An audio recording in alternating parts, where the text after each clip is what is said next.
Igan, huli kam sa Quezon City ang pagsalpok ng isang motorcycle taxi sa gilid ng isang truck. Sugatan ang dalawang sakay ng motor.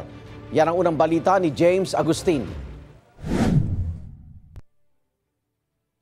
Hindi pa man tuluyan nakakatawid sa intersection ng isang truck sa may barangay Salvacion, Quezon City. Biglang may bumangga sa tagiliran nito na isang motorsiklo. Ang dalawang sakay ng motorsiklo tumilapon.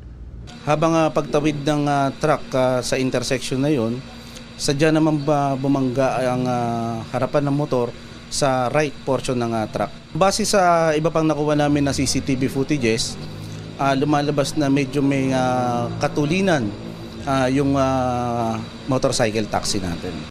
Isinugod sa ospital ang motorcycle taxi rider na nagkasugat sa binti, habang may sugat din sa noon lalaking pasahero. Hindi na sila nakuna ng pahayag. Ayon sa truck driver, galing siyang Pasig at i-deliver sana ang mga kargang bakal sa Maynila nang mangyari ang aksidente. May biglang kumalampag sa tagiliran ng truck.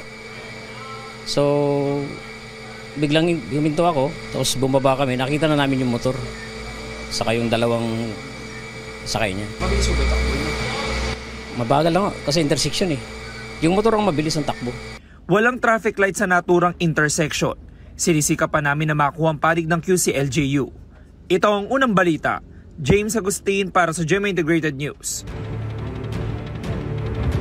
Igan, mauna ka sa mga balita, mag-subscribe na sa GMA Integrated News sa YouTube para sa iba't ibang ulat sa ating bansa.